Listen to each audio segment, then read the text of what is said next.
Com vocês agora no ar, Rodrigo Almeida Teixeira, no canal História de Sucesso. Perde não! Tá nas mãos de Deus, pode acreditar. Bota pé na vida, confia que vai variar. Tá nas mãos de Deus, pode acreditar. Tudo tem seu tempo, mas tem que saber esperar.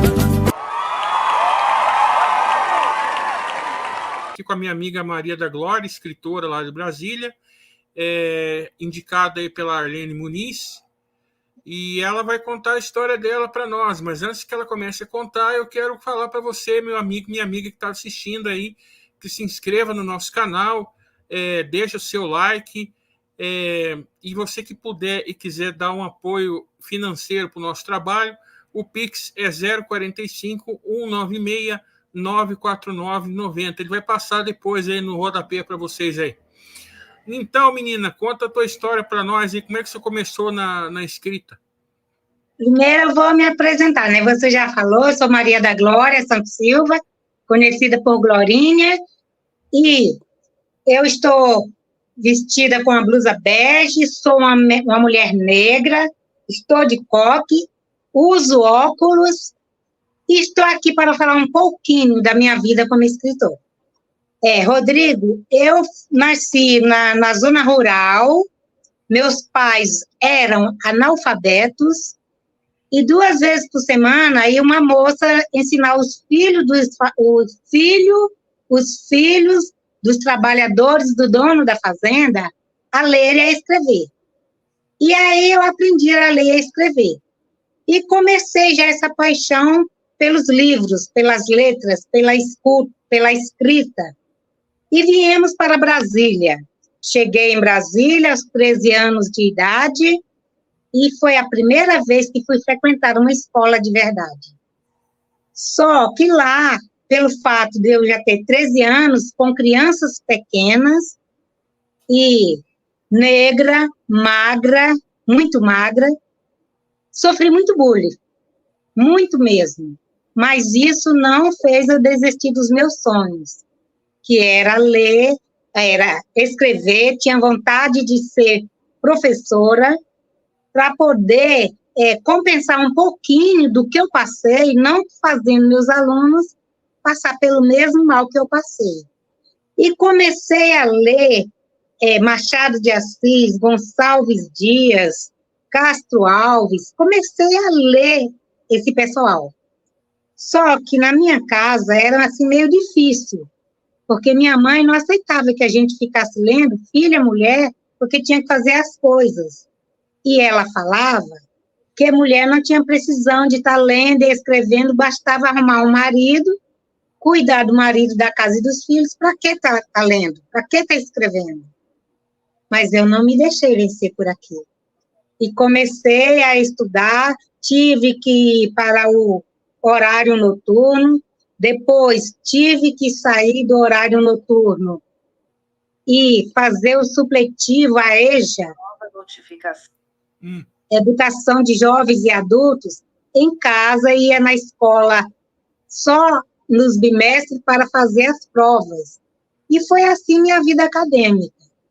Aí, e como é que nasceu o primeiro livro seu? O primeiro livro nasceu assim. Eu trabalhava numa escola já como diretora e comecei a escrever poemas, crônicas, comecei a escrever, mas assim, não na intenção de lançar um livro.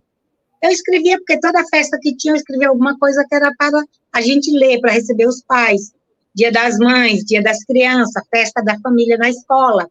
E eu começava a escrever. Aí eu fui incentivada pelo grupo de professores, por que eu não fazia um livro, com tanta escrita que eu já tinha? Aí aquilo eu falei assim, escrever um livro? Eu não tinha pensado em escrever um livro, em ser uma escritora. Aí eu peguei esses escritos e fiz um livro.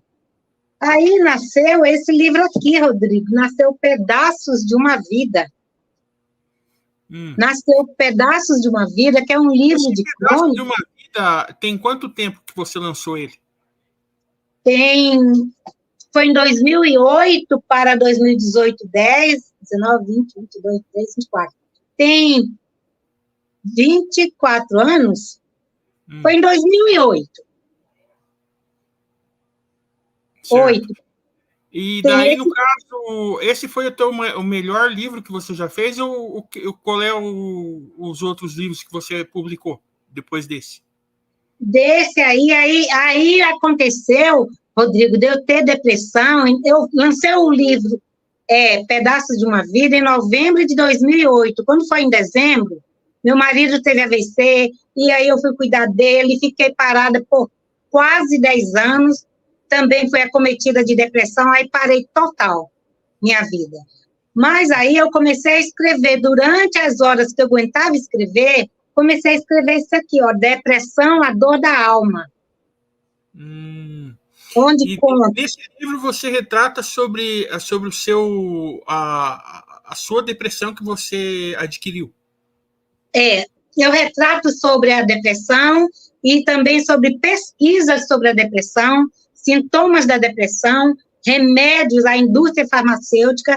É um livro, assim, totalmente diferente, porque tem minha biografia, quero dizer, tem a história da minha vida, o antes, o durante e o depois da depressão, e também tem toda uma pesquisa para mostrar para o leitor que não só são minhas palavras, para ser um livro mais credibilidade, que as pessoas tivessem crédito no que eu falasse, o Pedaços de uma Vida. E foi prefaciado pelo Dr. Augusto Cury, que ele é psiquiatra, palestrante e escritor de vários livros. Eu comecei a ler muitos livros dele e fui a uma palestra dele e pedi que ele fizesse o prefácio do meu livro. Ele falou para mim que não poderia fazer, porque ele é contratado de uma editora em Nova York, e não poderia fazer, que ia pedir a equipe dele, a equipe Augusto Cury, para que fizesse o prefácio. Mas, para minha surpresa, ele fez o prefácio para mim e me mandou, e eu fiquei muito feliz. E você se emocionou? Muito. Fiquei muito emocionada, porque o privilégio de ter um prefácio pelo Dr. Augusto Cury são para poucas pessoas. Me senti honrada. Que legal. E foi o melhor momento da tua carreira como escritora, você considera isso? Considero. Mesmo o livro tendo sido feito em momentos tão tristes da minha vida, foi o melhor momento, porque com esse livro, eu sei que livros não curam ninguém, mas ele ajuda as pessoas a se motivarem a procurar ajuda para serem curados da depressão, porque fala assim, se eu fui curada, outra pessoa também pode ser curada. É um livro que motiva as pessoas a procurarem ajuda, porque as pessoas ficam com depressão e têm vergonha de pedir ajuda. E eu tive essa vergonha de pedir ajuda.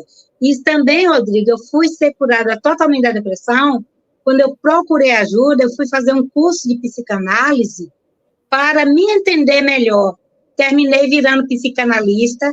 Hoje eu tenho um consultório de psicanálise e hipnoterapia, terapia também, onde eu ajudo pessoas, principalmente mulheres, a vencerem a depressão. Hoje eu sou uma mulher curada para curar. E através dos meus livros e das minhas palestras e dos meus atendimentos, das minhas sessões terapêuticas, eu consigo ajudar vidas. E como é que você fez na pandemia? Você atendia muito online? Como é que eram os teus atendimentos? Online. Eram totalmente online, porque não podia ter contato com as pessoas. Sim. E qual foi o caso, e deixa eu te perguntar agora, e qual foi o caso mais difícil que você já pegou nesse tempo todo que você atende as pessoas? Foi um caso de um pai que abusava de uma menina, abusou da filha dele, dos 8 aos 18 anos. Esse caso ficou marcado na minha vida. Quer relatar mais um pouco sobre ele? Ela se queixava que ela se tornou-se uma mulher lésbica, uma mulher homossexual, porque não aceitava homens devido ao relacionamento dela com o pai dela. E aí, isso aí me impressionou. Ela não queria saber de homem, porque ela achava, na cabeça dela, os homens machucavam. Porque ela relatou que o sexo que ela fazia com o pai era sexo oral, então ela acostumou com aquilo que não queria saber de homens, porque era um relacionamento que machucava ela. Então, isso marcou muito a minha vida. Uhum. E quantos... e se a pessoa quer adquirir o livro seu, esse que você retrata sobre a sua depressão, como é que faz? Assim, está à venda? Como é que é? Está à venda, sim, mas aí a pessoa tem que entrar em contato no meu Instagram, ou não, então... Depois a gente fala no final da live, de você deixa o teu contato pessoal aí. Tudo bem. Eu queria que você falasse mais um pouco sobre os teus livros. O que eu tenho a falar, sim, ainda vou falar mais um pouquinho sobre esse aqui, é infantil, esse aqui. É a Onça Jaguatirica. Eu fiz 2 livros para adulto e 2 para crianças. Aí esse aqui foi lançado esse ano. Aí nesse livro aqui conta a história, serve para crianças e adultos, conta a história da onça jaguatirica, a menor onça que existe, o animal que está em extinção, e o maior peso dela é de 18 quilos, mas não se encontra mais ela com esse peso. Está se encontrando com 12 quilos e com 85 centímetros. Então, são curiosidades que nem adultos sabem. Então, é um livro muito bom, esse A Onça Jaguatirica, é infantil, mas que serve também para adultos. É a história da onça jaguatirica. Aí também, Rodrigo, eu fiz esse aqui, esses 2 foram esse ano. Esse aqui é a Lagarta e a Rima dos Números. Esse livro pega de 0 anos em diante, porque a criança já vai aprender a ler a leitura visual, tanto de números como das letras. Aí fala dos alimentos, fala das frutas, verduras. É um livro muito legal.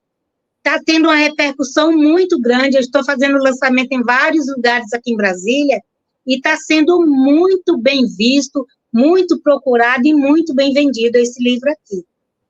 Certo. Uhum. Agora me conta, você vai participar da Bienal de Portugal? Como é que vai ser? Vou. Eu fui convidada a participar da Bienal de Portugal. Eu viajo para Lisboa dia 6 de junho. Estarei lá no pavilhão H40 da Rede Sem Fronteiras. Eu vou estar lá expondo e vendendo meus livros nos dias 7, 8, 9 e 10. Vou dar entrevista também para as emissoras portuguesas de lá, da Europa e de vários países onde fala a língua portuguesa, com mais de 30 países. Vou estar lá, sim, do dia 7 ao dia 10 expondo meus livros lá no pavilhão Pavilhão Sem Fronteiras. Uhum. Agora, falando mais um pouquinho sobre o seu livro do Pedaço de uma Vida, como é que foi a aceitação dele, assim, lá em Portugal, por exemplo? Você recebeu algum testemunho sobre ele? Ainda não, porque quando eu já fiz um vídeo para ser mostrado lá, mas só vão começar a mostrar do dia 29, que é dia 29 que vai começar a feira. Vai do dia 29 de maio, no pavilhão Rede Sem Fronteiras, do dia 29 de maio a 16 de junho. Então, ainda sou proibida de mostrar o vídeo que foi gravado para lá, que vai ser mostrado no dia da inauguração da feira. E eu tenho uma crônica aqui que eu gostaria de ler, eu posso? Pode ler sim, à vontade. É uma crônica, o nome é O Parto Difícil. Ela começou a passar mal na tarde do dia 17 de janeiro de 1999. Retorcia-se de tanta dor. Chorava dentro daquele quarto. Estava em trabalho de parto e ninguém lhe dava uma palavra de conforto para aliviar aquelas dores terríveis. Embora se saiba que palavras não aliviam dores físicas. Quando alguém está por perto, a impressão que se tem é que a dor será dividida. Porém, ela se encontrava sozinha com seu sofrimento. Eu tinha saído para trabalhar pela manhã e quando cheguei já de noite, alguém me avisou que desde a tarde ela se contorcia de dor. Fui ao quarto, compadeci-me, conversei um pouco com ela, porém não a ajudei muito. Saí de lá meio triste.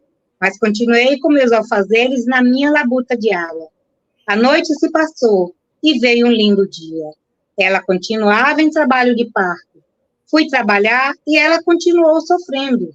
Foi então que a Zena avisou ao meu marido o que estava ocorrendo. Ele, melhor do que eu, que sou mulher, e já passei pela dor do parto, ao receber a notícia, ficou muito preocupado e foi direto para o quarto dela, onde pôde perceber o quanto sofria.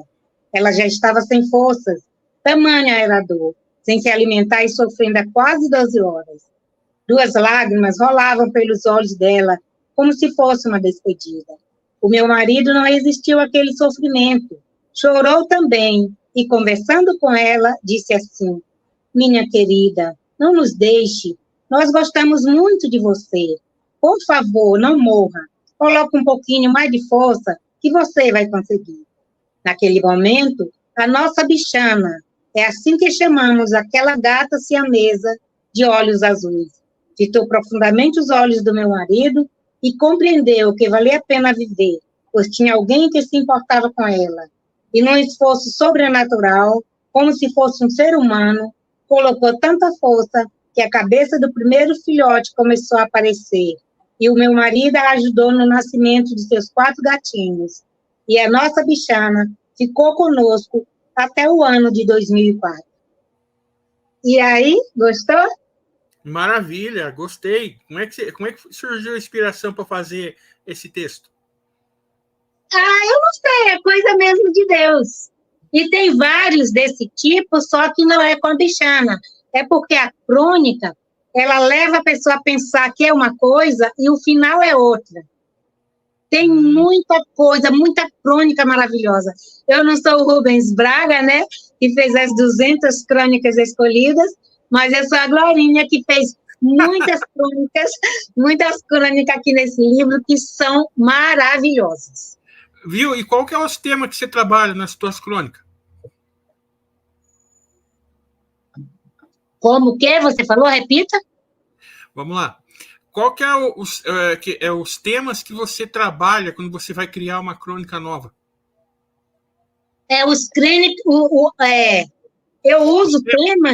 temas atuais, temas que já passei por eles, esse aí eu já tinha passado por eles. Temas atuais, política, religião, sociedade, família, tudo, escola, educação, saúde. Eu uso coisas atuais, coisas do cotidiano e transformo em crônicas.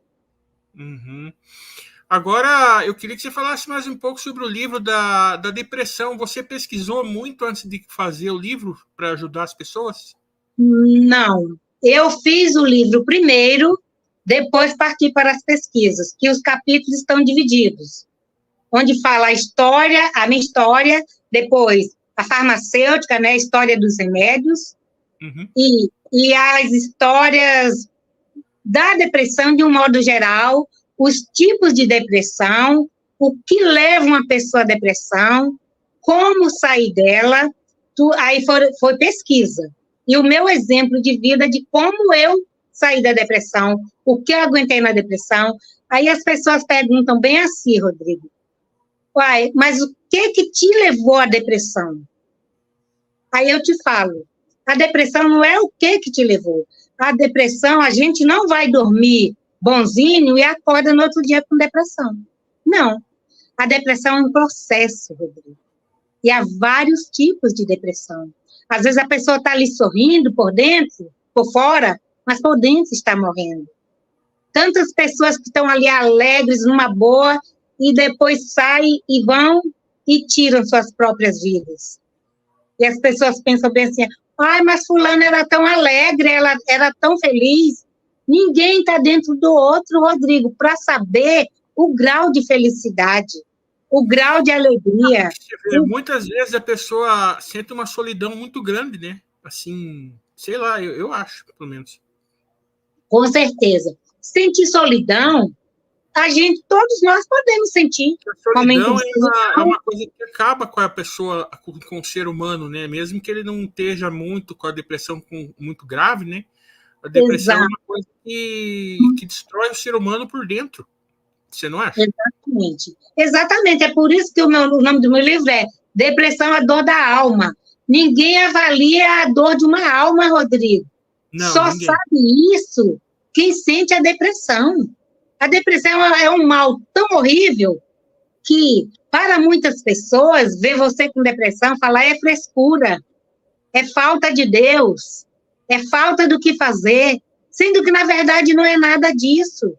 Eu sou uma pessoa que eu me considero uma pessoa de Deus, eu estava dentro da igreja e ainda estou, e passei por depressão. Aí, quem está num patamar assim, pensa bem assim, eu não vou falar que estou com depressão, senão vão pensar que é demônio, vão pensar que eu que eu estou em pecado, mas não é nada disso. As pessoas poderiam se conscientizar que depressão não é pecado, que depressão não é falta de Deus, depressão é algo que vem de dentro, que, às vezes, na barriga da mãe, a criança escuta coisas que ela não queria escutar. Passa por uma infância escutando coisas, não estou aqui para condenar as mães, porque a mãe dá para o filho o que ela tem. A mãe não vai dar o que ela não tem, o que ela não sabe dar. Eu não estou aqui reclamando da minha mãe. Minha mãe me deu o que ela pôde dar. Meu pai me deu o que pôde dar. Mas, às vezes, nós pais falamos palavras duras com os filhos e aí falou para vários filhos. Um ficou com depressão, outro não. Nós não somos iguais. Cada pessoa absorve de um jeito uma palavra que o outro fala. Um abuso que sente, não estou falando de abuso sexual, abuso de maltratos, abuso de violência, abuso na educação, abuso no tratar, estou falando desse tipo de abuso. Não só abuso sexual, abuso da violência, abuso do alcoolismo em casa, abuso das drogas, abuso de ver os pais brigando, abuso de ver os pais batendo na mãe, batendo nos filhos. Tudo isso vai somando no dia a dia. Eu não estou dizendo que foi o meu caso, eu estou falando de vários casos que existem. Uhum. Certo. Mas você quer destacar mais alguma coisa sobre o livro, sobre o seu livro, desse que você fala da sua depressão? Quer destacar algum medicamento que você colocou aí?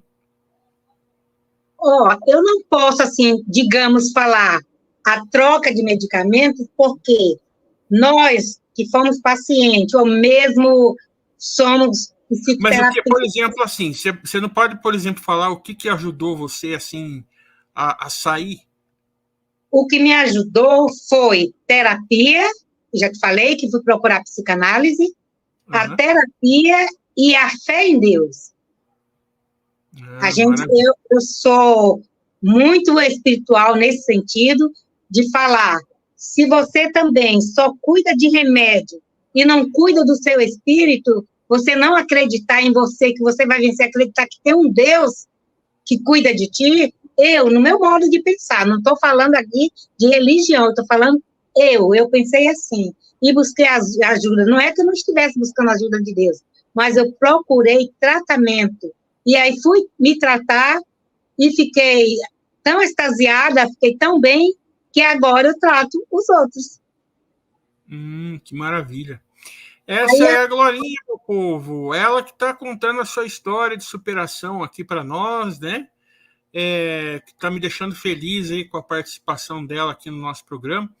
Glorinha, você quer deixar as tuas redes sociais aí antes da gente finalizar? As minhas redes sociais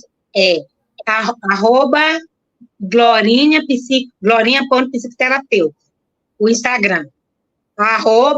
@glorinha.psicoterapeuta. E o meu WhatsApp, quem quiser falar no WhatsApp, é 61 99281 3195. Tanto a gente atende. Repito? Pode repetir o zap. 61 99281 3195. Atendo online e atendo presencial. Atendo gente do Brasil inteiro, do mundo. E tem dado resultado. Rodrigo, eu tenho... Nossa, eu fico feliz. A pessoa entrar assim, ruim, e sair sorrindo, é o que me satisfaz. E sair feliz da terapia. Parabéns pra... e ainda sai levando o livro, tanto para ela como para os filhos, como pedaço, Depressão, a Dor da Alma, Pedaços de uma Vida, A Onça Jaguatirica e A Lagarta e a Rima dos Números. Tanto como... Agora, deixa eu questionar uma coisa, Glorinha. Igual eu falo para os outros escritores que vêm participar aqui comigo. Esses seus livros, você não pensou de fazer em áudio, não? Eu não tinha pensado, mas o povo está me cobrando fazer em áudio e também esses infantis, porque foi lançado muito em escola especial para crianças de educação precoce. Hoje, 2 professoras pediu para eu fazer com braille também para as crianças. E eu estou pensando em fazer também, porque esse aqui em Brasília estourou mais na escola de educação precoce, porque as crianças chamam muita atenção.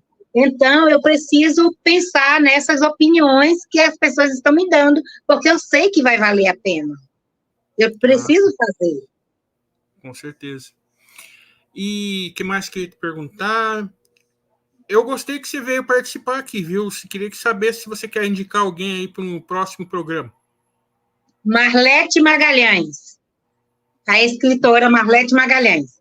Ela é professora, escritora, maravilha, maravilha. Quero mandar um abraço aí para a Arlene Muniz aí que está assistindo nós. Aquele abraço, minha amiga, e muito obrigado por ter indicado aí a Maria da Glória. Glorinha, você volta outras vezes aqui? Eu volto sim, na hora que quiser. Opa. Sim, eu não falei uma coisa. Dia 8 eu falei da Bienal de Portugal, mas eu estou com um livro em andamento, que é uma coletânea, não é só eu, são 10 escritores do Instituto Romani, que o livro chama o Instituto Romani. O livro chama O Próximo Nível, o nome do livro, e vai ser lançado lá em Genebra, na Suíça, dia 8 de novembro. Provavelmente, se Deus me der essa posse, estarei também em Genebra, na Suíça, dia 8 de novembro, lançando o livro O Próximo Nível. Maravilha. E quem que é essa escritora que faz parte contigo do livro? São vários. São o Diomário, o Samuel... são vários, são 10. Comigo são 10. São vários autores que fazem parte comigo nesse livro. Tá certo. Glorinha, obrigado, minha amiga. O vídeo vai estar disponível para todos amanhã. Tá ok? Tá bom. Valeu, brigadão. Foi um prazer estar falando contigo aqui. Quando precisar, estamos aí, tá bom? Então tá bom. Vai desculpando. Agora eu tenho, às 17 horas, eu tenho outra live com a Diandreia, lá de Portugal, direto de Portugal. Então, agora às 17 horas eu já vou me ocupar outra vez. Então tá bom. Muito obrigado, Glorinha. Aquele abraço. Obrigada a você. Tchau. Foi muito bom falar contigo. Obrigadão.